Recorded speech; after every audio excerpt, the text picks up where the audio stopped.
Magluluto tayo ng pasta. Una ingredients ito.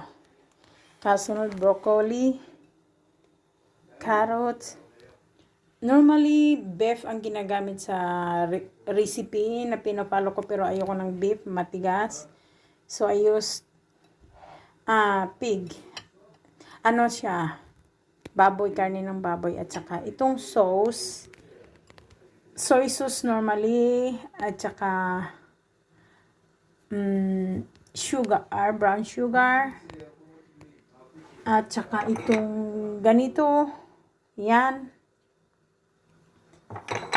Pepper.